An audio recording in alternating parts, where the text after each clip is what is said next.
नमस्कार आप सभी के लिए। ये आपका 25 जून 2020 का एडिटोरियल है, जिसको लिखा हैप्पी मॉन जैकब ने है। तो चलिए बगैर देर करते हुए स्टार्ट करते हैं। अगर आपने सब्सक्राइब ना किया हो तो please do subscribe the channel. यहाँ का इसका आप टाइटल देख ही रहे हो, China Kashmir and ghost of August 5। China Kashmir, ghost मतलब होता है भूत, और अगस्त 5 में क्या हुआ था ये सब आप लोग जानते हो। Sometimes seemingly rhetoric statement or symbolic political decision has undesirable ability to fundamentally alter material reality around particular issue, especially when it come to sensitive international dispute and conflict। यहाँ पे ये बोला गया है कि कभी कभी देखते हुए ये लगता है कि जो स्टेटमेंट जारी किए जाते हैं और जो पॉलिटिकल डिसीजन लिए जाते हैं, उनके पास या उन सब चीज़ों के कारण एक अनडिजायरेबल एबिलिटी है कि जो फंडामेंटली मतलब जो आधारभूत तथ्य हैं उन चीज़ को बदला जा सके। जो ग्राउंड रियलिटी है उससे बदला जा सके, और स्पेशली उन सब चीज़ों में, और जो इंटरनेशनली सेंसिटिव डिस्प्यूट हैं उन सब चीज़ों को लेकर ये और ज़्यादा महत्वपूर्ण हो जाता है। अब यहाँ पे अगर आप मीनिंग की बात करें तो सीमिंगली मतलब देख कर लगता है, समटाइम मतलब कभी कभी, रेथोरिकली मतलब वाक्पटुता, और पॉलिटिकल डिसीजन तो हो गया। अनडिजायरेबल मतलब अनिच्छुक, मतलब जिसकी इच्छा ना हो। एबिलिटी क्षमता, फंडामेंटली मतलब आधारभूत, अल्टर मतलब विकल्प, मटेरियल रियलिटी मतलब ग्राउंड रियलिटी, मतलब जो रियल में जो चीज़ है, बोलने में कुछ और है लेकिन ग्राउंड रियलिटी। सेंसिटिव मतलब संवेदनशील, इंटरनेशनल डिस्प्यूट मतलब जो विवाद है इंटरनेशनल लेवल के, और कॉन्फ्लिक्ट मतलब लड़ाई। तो कभी कभी देख के लगता है इनके अकॉर्डिंग कि क्या क्या चीज़ें मतलब चीज़ें की जाती हैं, कुछ डिसीजन जो फंडामेंटल रियलिटी को बदलने के लिए। The impact of Bharatiya Janata party lead government decision on Kashmir 2019 on current China India military stand of on the line of actual control is one such phenomena. अब इनके अकॉर्डिंग जो इम्पैक्ट हुआ है 2000 कश्मीर का जो स्टेटस चेंज हुआ है या 370 हटाई, वो कहीं ना कहीं उस सब चीज़ों से जुड़ा है, या उसका जो इफ़ेक्ट है वो देखने को मिल रहा है, जो वर्तमान में एलएसी के ऊपर फिनोमेना मतलब एलएसी पे पूरा का पूरा एक जंजाल देखने को मिला है कॉन्फ्लिक्ट का। As a political scientist I am aware of apparent methodological overreach in my attempt at linking to, even though it might not be an analytical overreach, consider following।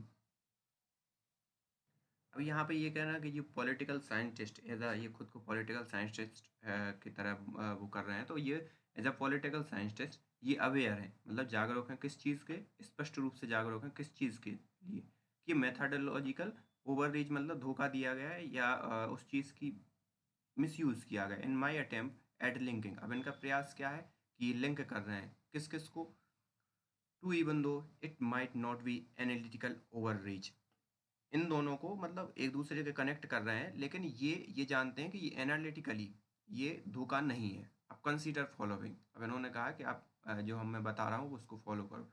What is becoming clear, यहाँ पे आपको apparent का मतलब तो मालूम ही है स्पष्ट रूप से। मेथोलॉजी मतलब मेथोलॉजी मतलब एक कार्य प्रणाली, ओवर रीच मतलब धोखा, और आई होप एनालिटिकल मतलब एनालिस्ट एनालिसिस करके जो चीज़ वो आए वो एनालिटिकल। अब ये क्या बोल रहे हैं, what is becoming clear now is that why inventing a rhetorical position around the issue of Oxygen, a territory India may never have intended to take back by force from China, New Delhi seems to have aggravated the existing Chinese sensitivity on it। अब ये यहाँ बोल रहे हैं कि जो यहाँ पे क्लियर क्या चीज़ है कि जो रेथोरिकली जो इन्वेंट की गई है पोजीशन अक्साई चिन्ह के अराउंड, जो कि इंडिया ने कभी इस हिसाब का प्रयास नहीं किया, कभी उसका इस हिसाब से इरादा नहीं लगा कि वो फोर्सफुली चाइना से ले लेगा। उसने क्या किया, भड़का दिया है चाइना को, चाइना की क्या सेंसिटिविटी को। अब यहाँ पे अगर आप उसकी बात करें तो इन्वेंटिंग मतलब आविष्कार, रेथोरिकली मतलब वाक्यपटुता, और अक्साई चिन्ह ठीक है, और इंटेंडेड मतलब इरादित, और एग्रीवेटेड मतलब भड़काना, और एग्जिस्टिंग मतलब वर्तमान, और सेंसिटिविटी मतलब संवेदनशील। तो इनका ये मतलब है कि जो रेथोरिक या वाक्पटुता से जो किया गया है उस चीज़ ने चाइना को भड़का दिया है। Put differently, India's infrastructure building activities on its side of LAC and China-Pakistan economic corridor connectivity to Pakistan were already on collision course. अब ये दोनों मतलब जो इंडिया के हो रही थी और वहाँ पे पाकिस्तान में जो इकोनॉमिक कॉरिडोर बन रहा है चाइना का, दोनों ही कोलिजन मतलब के लिए तैयार थी। And it seems the reorganization of Jammu and Kashmir on August 5 last year and rhetoric surrounding it may have finally triggered a conflict that was building up for a long time। और जो मतलब पहले ही जो क्योंकि India जो अपने यहाँ बना रहा था वहाँ चाइना अपना कॉरिडोर बना रहा था, तो दोनों ही जगह पर पहले ही से टकराव की स्थिति बन रही थी या थी। लेकिन जैसे ही रीऑर्गेनाइजेशन किया जम्मू एंड कश्मीर का और रेथोरिकली ये बोला गया कि मतलब क्या बोला गया आपको मालूम है संसद में, और हम इनके उसमें ही स्थिर रहते हैं कि इन्होंने क्या कहा, तो उस चीज़ ने और ट्रिगर कर दिया जो वर्तमान स्टैंड ऑफ है उसके लिए। रीऑर्गेनाइजेशन मतलब पुनर्गठन होता है, कोलिजन मतलब टकराव, और रेथोरिक मतलब वाक्पटुता, सराउंडिंग चारों ओर, और ट्रिगर्ड मतलब उस चीज़ को क्या कर दिया, मोटिवेट कर दिया। तो ये सब चीज़ें हैं। फिर बाद में क्या है, ground reality. The impact of August 5 has been felt on two front. जो 5 अगस्त का जो इम्पैक्ट है या जो प्रभाव है वो दो फ्रंट पे फील किया जा रहा है या उसे हम फील कर सकते हैं। फेल्ट मतलब फील का second form. China and Pakistan, China और पाकिस्तान दोनों फ्रंट पे officially data show steady rise in violence Kashmir since 2014 and August 2019 decision has done little reduce this despite the restriction of movement and heavy security presence in Kashmir। अब जो official data है वो बढ़ रहा है violence का, कब से, 2014 से, and August 2019 decision has done, फिर 2019 का जो डिसीजन वो किया गया लिटिल टू रिड्यूस दिस। और उसने जो 2019 के डिसीजन ने उसने थोड़ी सी इस चीज़ को कम किया जो वायलेंस हो रही थी उसको, डिस्पाइट रेस्ट्रिक्शन ऑफ मूवमेंट, मतलब रेस्ट्रिक्शन ऑफ मूवमेंट भी कम हुआ, हैवी सिक्योरिटी प्रेजेंस भी वहाँ पर बढ़ गई।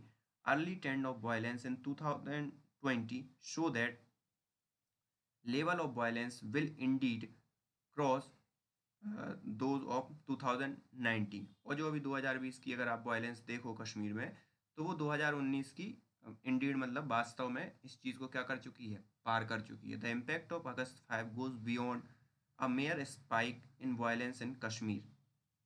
और जो इम्पैक्ट है अगस्त 5 का वो मात्र, मेयर मतलब मात्र, स्पाइक ऑफ वायलेंस सिर्फ वायलेंस तक ही सीमित नहीं है कि सिर्फ वायलेंस बढ़ी है, वो उससे बियॉन्ड है। Since August, retired Pakistani official close to the establishment have argued that in the wake of India's Kashmir decision, the Simla Agreement of 1972, which form a key basic bilateral relation including management of line of control in Kashmir, is not valid anymore। और यहाँ के जो retired Pakistani official हैं वो उसकी स्थापना, जो Shimla agreement है उसके अकॉर्डिंग स्थापना के प्रमुख पात्र रहे होंगे।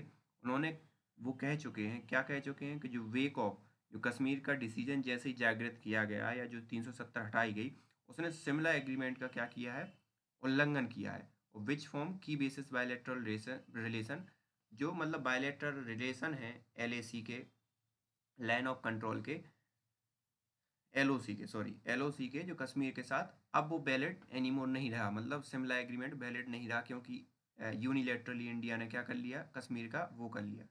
अब यहाँ पे एग्रीमेंट मतलब समझौता, ठीक है, बायलैटरल मतलब द्विपक्षीय, मैनेजमेंट मतलब, ठीक है, और कुछ आपके इस्टेब्लिशमेंट मतलब स्थापना, ठीक है। The Pakistani side argue that India decision vis a vis मतलब के रूबरू होता है, कहीं भी आप देखें के रूबरू, ये फ्रेंच वर्ड है।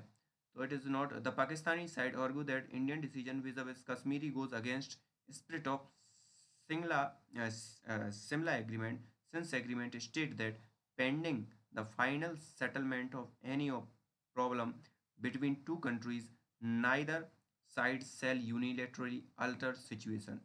अब सिमिलर एग्रीमेंट में ये कहा गया था कि जितने भी पेंडिंग इशू हैं वो कोई भी यूनिलेटरली सॉल्व नहीं किए जाएंगे। अल्टर मतलब बदले नहीं जाएंगे, यूनिलेटरली मतलब एक पक्षीय रूप से बदले नहीं जाएंगे जो भी सिमिलर एग्रीमेंट हुआ था उसके अकॉर्डिंग। तो ये इन्होंने कहा है। This of course does not take away from fact that Pakistan has alter situation in Pakistan occupied Kashmir several time over in the past. और this course does not take away मतलब इस चीज़ को भी आप नज़रअंदाज नहीं कर सकते कि उन फैक्ट को जिसमें ये है कि पाकिस्तान भी अल्टर कर चुका है, मतलब बदल चुका है सिचुएशन को जो पाकिस्तान ऑक्यूपाइड कश्मीर है उसके लिए। तो इस हिसाब से और भारत ने भी एक बार बदल दिया, उसने तो कई बार बदला है। This indeed reflect an emerging official thinking within Pakistan, this might have serious implications. अब इफ दिस इंडीड, अगर ये बात जो उभर के सामने आ रही है पाकिस्तान के अंदर कि शिमला के समझौता जो है वो नहीं माना जाएगा या उस चीज़ का उल्लंघन हुआ है, तो ये एक बड़ी बात है और ये इसका सीरियस इम्प्लीकेशन होंगे और सीरियस उलझाव मतलब बहुत ही सीधी सी बात है परिणाम होंगे या उसके इम्प्लीकेशन होता है निहितार्थ भी होता है इम्प्लीकेशन का मतलब किसी बीच में उलझ जाना उलझा, वो भी ये चीज़ कहलाता है। ठीक है, तो इम्प्लीकेशन मतलब इन दोनों में प्रभाव पड़ेगा। फॉर वन, किस किस हिसाब से? एक हिसाब से तो ऐसा प्रभाव पड़ेगा कि this would mean that agreement governing India Pakistan border in Jammu Kashmir will no longer be Shimla agreement. But एक तो ये हो गया कि भाई जो जम्मू कश्मीर में भारत और पाकिस्तान के जो रिलेशन है बॉर्डर को लेकर उसमें शिमला एग्रीमेंट लागू नहीं होगा। बट वुड आर रिजल्ट, इसका रिजल्ट क्या होगा? Have to be one signed between two side in Karachi in 1949 at the end of this first बार इन 1948। इसका रिजल्ट क्या होना है कि वन साइड, सिर्फ एक ही साइन माने जाएंगे between two side of Karachi in 1949 at the end of first war in 1948। तो एक ही साइन माने जाएंगे। This since the Shimla agreement formalised several territorial change, Shimla agreement से बहुत से फॉर्मलाइज्ड हुए हैं several territorial change which took place after 1949, जो 1949 के बाद में जिनका महत्व बढ़ा है।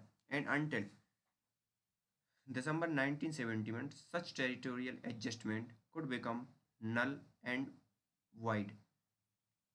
लेकिन 1971 के इंसिडेंट के बाद हो सकता है वो टेरिटोरियल एडजस्टमेंट नल हो गया हो या वॉइड या खाली हो गया हो। This raises two specific issue, और ये चीज़ दो स्पेसिफिक इशू को बढ़ाता है या उस चीज़ को सामने लाता है। पहला इशू क्या है? For one, since the current cease fire agreement between India and Pakistan declared in 2000 is especially a reiteration of ceasefire agreement declared at the end of 1971 war. This could mean an end to existing ceasefire agreement between them। पहला issue ये है कि जो 1900 अभी जो recently 2003 में cease fire agreement हुआ है इंडिया और पाकिस्तान के बिटवीन, वो एक प्रकार से रीइटरेशन था, मतलब फिर से दोहराव था किस चीज़ का? 1971 के सीज फायर एग्रीमेंट का। हो सकता है वो इसका ये मतलब समझाया जाए कि वो ख़त्म हो गया है, जो एग्जिस्टिंग सीज फायर एग्रीमेंट है वो ख़त्म माना जाए between them. Second, if Shimla is dead does it mean that LOC that came into being replace ceasefire line 90 also stand nullified? तो अब जो मतलब अगर शिमला एग्रीमेंट नलीफाई होता है तो जो 1971 में जो रिप्लेस हुई थी सीज फायर लाइन वो भी क्या नलीफाई हो गई, वो भी क्या ख़त्म हो चुकी है। In other word the entire basis, यहाँ पे कुछ आपके लिए मीनिंग का मसला तो नहीं है, नलीफाइड मतलब ख़त्म करना। In other word the entire basis of India-Pakistan negotiation on Jammu Kashmir since 1972 may cease to exist if Pakistan decided to undermine the Simla Agreement or accused India of having done so why the August decision and then decide not to abide by it. दूसरे शब्दों में ये कहा जाए कि जो India और पाकिस्तान के बिटवीन जो जम्मू कश्मीर को लेकर नेगोशिएशन चल रहा था सिंस मतलब 1972 से, वो उसका अस्तित्व खत्म हो गया है। अगर पाकिस्तान ये डिसाइड कर ले कि भाई शिमला डिसाइड करता है किस चीज़ को, कि शिमला एग्रीमेंट क्या हो गया, खत्म हो गया, या उसको अंडरमाइन करता है मतलब उसको नष्ट करता है या नज़रअंदाज करता है, और इंडिया को आरोपी ठहराता है जो कुछ अगस्त का डिसीजन लिया गया उसके द्वारा, और कहता है कि भैया अब मैं उस शिमला समझौते से बंधा नहीं हूँ। यहाँ पे अंडरमाइन का मतलब नष्ट करना, शिमला एग्रीमेंट हो गया, डिसाइड मतलब निर्णय लेना, और अवॉइड मतलब बंधना। द चाइना का चैलेंज, अब ये तो हो गया पाकिस्तान का। Let us return to impact of August 5 on current India China standoff. अब चलो देखते हैं कि अगस्त 5 का जो करंट स्टैंड ऑफ है उसमें क्या इम्पैक्ट हुआ। इम्पैक्ट मतलब प्रभाव। It was clear soon after August decision that Beijing was deeply uneasy about India's decision for least two reason at least two reason. जैसे ही अगस्त का डिसीजन हुआ वैसे ही अनईजी फील या अनकम्फर्ट फील करने लगा बीजिंग। अनईजी मतलब परेशानी फील करने लगा, डीप वो भी गहरी गंभीर परेशानी फील करने लगा इंडिया के बारे में। और उसके दो रीज़न है। One, India's strong official claim about territory Aksai Chin that has been under the Chinese control. India का जो दृढ़ता पूर्वक जो उसने कहा, जैसे अमित शाह ने कहा था कि अक्साई चिन भी लेकर रहेंगे, तो उससे वो डर गया कि जो अभी चाइना के कंट्रोल में है, तो वो एक इशू बन गया। दूसरा क्या है, bringing Ladakh under India central rule annoyed Beijing since it considered Ladakh's border to be disputed between them, और इसको यूनियन टेरिटरी बना दिया, जबकि वो एक डिस्प्यूटेड टेरिटरी चाइना मानता है कि वो इन दोनों के बीच डिस्प्यूटेड टेरिटरी मतलब विवादास्पद टेरिटरी है। फ्रॉम बीजिंग पर्सपेक्टिव, बीजिंग के हिसाब से, पर्सपेक्टिव मतलब उसके नज़रिए से या उसकी तरफ उसके हिसाब से अगर देखा जाए तो, August decision also complicated ongoing boundary talk between the two side।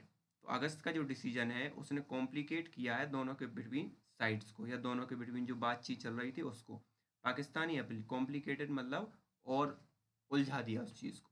Pakistani appeal to Beijing to push back against India may have sharpened Chinese reaction, और हो सकता है पाकिस्तान ने भी उसको पुश किया हो और उस चीज़ से भी वो होके यहाँ पे शार्प या पैना हो गया, चाइना की जो रिएक्शन है वो ज़्यादा एग्रेसिव दिखा रहा है अभी। There is also some similarity between Pakistani and Chinese position on India's August decision, और वहाँ पे कुछ सिमिलरिटी हैं जो अगस्त के डिसीजन को लेकर पाकिस्तान और चाइना की समान दिखाई देती हैं। बोथ साइड एर्गू दैट, मतलब वो दोनों ही साइड कहती हैं, आर्गू मतलब तर्क देती हैं कि India change status of territory whose border were still being negotiated, मतलब चेंज कर लिया उसने इंडिया ने टेरिटरी, जबकि जो बॉर्डर थे वो स्टिल नेगोशिएट हो रहे थे। ठीक है, नेगोशिएट हो रहे थे, लेकिन इंडिया ने क्या कर लिया, नेगोशिएट मतलब उन पर बात चल रही थी। Foreign minister Subrahmanyam Jaishankar visit to Beijing in August 2019 and his assurance to China that India decision had no implication for external boundaries of India or line of actual control with China। और जब foreign minister Subrahmanyam Jaishankar वहाँ गए Beijing में 2019 अगस्त में, तो उन्होंने assure किया कि चाइना को कि इंडिया का जो डिसीजन है had not implication for external boundary of India, वो मतलब जो एक्सटर्नल जो बाहरी बाउंड्री इंडिया को, वो वहाँ पे इम्प्लीकेशन नहीं होगा उस चीज़ का, और line of actual control with China, सीधी सी बात है कि चाइना को उसका अफेक्ट नहीं हुआ, क्योंकि बाहरी एक्सटर्नल बाउंड्री कौन सी है, अक्साई चिन वाली, और यहाँ पीओके है। India was not raising any additional territorial claim, India मतलब ज़्यादा मतलब एडिशनल टेरिटोरियल क्लेम नहीं कर रहा था। The Chinese concern in this regard were misplaced, did not come Beijing. और चाइना का जो कंसर्न था इसके रिगार्डिंग वो मिसप्लेस्ड हो गया था, दिस डिड नॉट काम बीजिंग, और इसने बीजिंग को शांत नहीं किया। Mister Jaishankar was right about implication of reorganization of Jammu and Kashmir. Mister Jaishankar इस सब में राइट थे, जो रीऑर्गेनाइजेशन पुनर्गठन हुआ जम्मू कश्मीर में उसके लिए, but not the home minister's statement about Aksai Chin. लेकिन होम मिनिस्टर ने जो स्टेटमेंट दिया अक्साई चिन को लेकर, वो उस चीज़ का अलग वो व्याख्या करता है। China took position that India continue to damage China's territorial sovereignty by unilaterally modifying the form of domestic law and that is was unacceptable। और चाइना का सीधा पोजीशन उसने ली कि क्या कर रहा है चाइना, इंडिया क्या कर रहा है, कंटिन्यू चाइना की टेरिटोरी और संप्रभुता, सोवर्निटी मतलब संप्रभुता, यूनिलेटरी मतलब एक पक्षीय रूप से क्या कर रहा है, चाइना की संप्रभुता को ठेस पहुंचा रहा है, और डोमेस्टिक लॉ में चेंज करते हुए, जो कि अनएक्सेप्टेबल है। चाइना का ये कहना था। Fell out of India's official stand. Cut to June 19, 2020, prime minister Narendra Modi after an all party meeting to discuss LAC stand off stated. अब जब इन सब चीज़ों में जून 19, 2020 में जब प्राइम मिनिस्टर अभी जो रिसेंटली ऑल पार्टी मीटिंग हुई उसके बाद जब बात हुई, तो उन्होंने ये कहा, neither is anyone inside the Indian territory nor any of our border post captured. उन्होंने ये कहा कि ना तो कोई भारत की टेरिटरी के अंदर आया है और ना ही बॉर्डर कैप्चर किया है किसी ने। Not bit standing the clarification from his office, leading to even more controversy.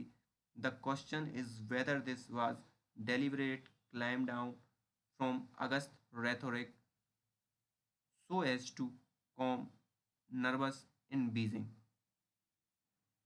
अब जो इनकी जो क्लैरिफिकेशन है इनके ऑफिस के आने के बाद भी, मतलब नॉर्थ वेस्ट स्टैंडिंग मतलब इसके आने के बाद भी वो क्लैरिफाई नहीं हुई चीज़ें, बल्कि उसने और कंट्रोवर्सी मतलब और विवाद उत्पन्न कर दिया है। The question is whether this was deliberate climb down मतलब नीचा किया गया किस चीज़ को, जो अगस्त में रेथोरिकली संसद में बोला था, मतलब समझ रहे हो ना आप, साइचिन के बारे में जो अमित शाह ने बोला था उसके बारे में, तो क्या उस चीज़ को आप नीचा कर रहे हो? इस चीज़ ने तो और कंट्रोवर्सी पैदा कर दी है। वी डू नॉट नो, हम नहीं जानते।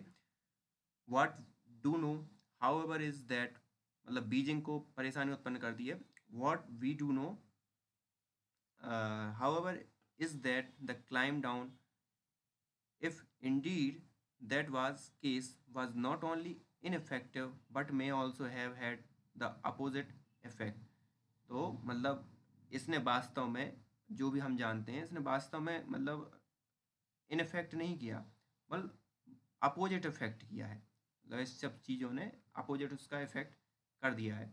यहाँ पे कुछ मीनिंग क्लाइम डाउन ये सब ठीक है। Going by Chinese statement thereafter, उसके बाद जैसे चाइनीज स्टेटमेंट आया जब प्राइम मिनिस्टर ने कहा, the prime minister clarification has clearly been used by Beijing to justify its position on LAC। और जैसे ही मतलब प्राइम मिनिस्टर का जो स्टेटमेंट आया, तो बीजिंग ने उस चीज़ को यूज़ किया और जस्टिफाई की खुद की LAC को। मतलब आप समझ रहे हो क्या है, मैं इसमें बताना नहीं चाहता। It could now further embolden China to undertake more border raid and land capture attempt. अब इसने मतलब ये जो चीज़ है वो चाइना को और मतलब मोटिवेट कर सकता है कि भाई बॉर्डर की जो वो है वो रेट को बढ़ाया जाए, बॉर्डर मतलब बॉर्डर को ज़्यादा से ज़्यादा कैप्चर किया जाए और उसके अटेम्प्ट किए जाएँ। तो जो चाहे इनके अकॉर्डिंग वो इंडिया का जो स्टैंड है या प्रधानमंत्री ने कहा वो चीज़ बढ़ाएगी इस सब चीज़ों को। For both India and China the reason is of great strategic importance. दोनों के लिए जो रीज़न है वो बहुत ही स्ट्रेटेजिक मतलब रणनीतिक रूप से बहुत ही महत्व का है। इम्पोर्टेंस मतलब महत्व का है। For India Chinese aggression close to eastern Ladakh could frustrate its hold over Siachen glacier and compromise its security in the western frontier given close partnership between Islamabad and Beijing।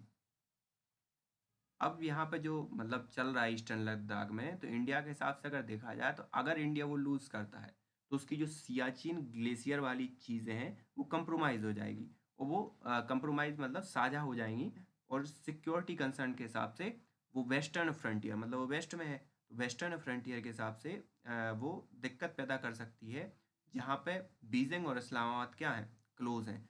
For China the region is important for CPEC and access to Central Asia, both which are part of Belt and Road Grand Strategy। और China के हिसाब से देखा जाए तो CPEC जो उसका corridor बन रहा है, तो उसके हिसाब से क्योंकि वो वहाँ से क्या कर सकता है, उस पर कवर कर सकता है और नज़र भी रख सकता है। इसका नज़र रखने और कवर करने की इसलिए ज़रूरत पड़ी क्योंकि चाइना का इंडिया का जो निर्णय है वो दृढ़ है कि भाई POK लिया जाएगा, वो POK में ही है।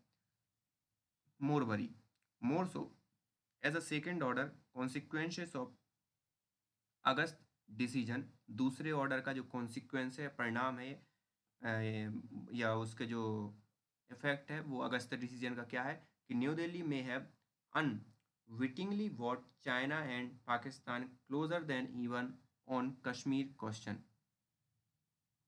अब यहाँ पे क्या है कि जो अनविटिंगली मतलब अनचाहे ढंग से या बेइरादा अनिच्छा पूर्वक, है ना, तो इन सब चीज़ों से क्या किया है, जो पाकिस्तान जो मतलब जो वो डिसीजन लिया गया अगस्त का, उस चीज़ ने चाइना और पाकिस्तान को और क्लोज ला के खड़ा कर दिया है,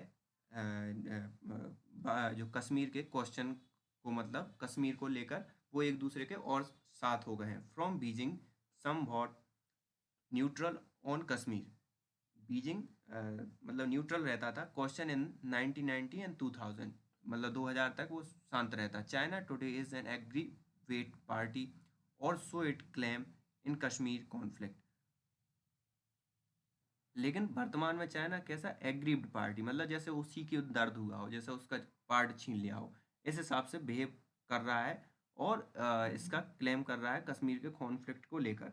if Pakistani involvement in Kashmir conflict were not enough, we now have China in game as well as much more powerful third party। अब इन कश्मीर के गेम में सिर्फ क्या पाकिस्तानी इनफ नहीं था कि अब चाइना ने भी अपनी एंट्री मार दी है, जो कि एक पावरफुल थर्ड पार्टी है। Furthermore we have always know that China and Pakistan share formidable strategic alliance, and yet wisely de-emphasizing that dealing with them separately, not strategic strategic alliance, New Delhi had contained their combined effect on itself to a great extent। अब यहाँ पर देखा जाए तो अगर आगे और भी बात की जाए तो चाइना और जो पाकिस्तान है वो अपने फॉर्मेडेबल मतलब दुर्जय स्ट्रेटेजिक अलायंस हैं, लेकिन अभी उन्होंने बहुत ही दिमागदारी से इस चीज़ को शो नहीं किया है, और इस चीज़ की इम्पोर्टेंस कम करके दिखाते हैं डीलिंग विद देम सेपरेटली, और वो अलग अलग इस चीज़ को क्या कर रहे हैं, दिखा रहे हैं कि भाई वो अलग अलग एक लड़ रहे हैं, वो एक दूसरे के साथ नहीं है। नॉट अ स्ट्रेटजिक अलाइंड मतलब रणनीतिक रूप से साझेदार के रूप में काम नहीं कर रहे हैं। New Delhi had content there, content मतलब निहितार्थ, तो न्यू दिल्ली के पास अपने निहित हैं, और उनके दोनों कंबाइंड इफेक्ट हैं दोनों के खुद के ऊपर, और वो बड़ी सीमा पे है या उसके बहुत बड़े प्रभाव पड़ रहे हैं। Not any more our strategy should have been to continue to weaken China-Pakistan alliance by engaging China economically, multilaterally and regionally। अब हमारी जो स्ट्रेटजी है कैसी होनी चाहिए, to continue weak in China Pakistan alliance, हमें चाइना पाकिस्तान को कंटिन्यू वीक करना चाहिए उनके अलायंस को, by engaging China economic multilaterally and regionally, और चाइना को एंगेज करके कि इकोनॉमिकली भी एंगेज करो, मल्टीलेटरली और रीजनली। मल्टीलेटरली मतलब बहुपक्षीय, वो मल्टीलेटरली आप जब समझो तो एक इंटरनेशनल लेवल पे। इंस्टीड वी में have bought them closure then ever, instead मतलब इसे छोड़कर, बी में have brought them closure then ever, उनको हमने बहुत पास में खींच लिया है, इतने पास वो कभी नहीं थे। The lesson is self evident, और जो ये पार्ट है वो खुद ही चीज़ को बखान कर रहा है, प्रख्यात है, खुद ही चीज़ों को बखान कर रहा है। अ कंट्री दैट, ये एविडेंट मतलब प्रख्यात होना। A country that size of India can ill afford to be narrowing tactical in its foreign and security policy decision making. अब जो कंट्री है जो इंडिया की साइज़ की है, कैन इल अफोर्ड अपने जो संबंध हैं उनको कम कर सकती है या बुरा कर सकती है टैक्टिकली फॉरेन और सिक्योरिटी पॉलिसी डिसीजन मेकिंग के through. Geopolitics in southern Asia is changing way faster than we previously imagine. और जो साउथ एशिया में है वो जो जियोपॉलिटिक्स है वो बहुत तेज़ी से चेंज हो रही है जितना कि हमने कल्पना भी नहीं की थी. And therefore our decision should not be made based on tactical and political consideration but on cold clear headed और strategic assessment. और हमारे जो डिसीजन है वो सिर्फ इस चीज़ पे बेस नहीं होने चाहिए कि टेक्टिकली और पॉलिटिकली कंसिडरेशन को ध्यान में रखते हुए, बट ठंडे दिमाग से, साफ दिमाग से और रणनीतिक रूप से असेसमेंट करके ही इन सब चीज़ों को हमें देखना होगा और हमारे अपने डिसीजन लेने होंगे. तो this is all about today's editorial. So thank you for today. अगर आपने सब्सक्राइब ना किया हो तो please do hit the subscribe.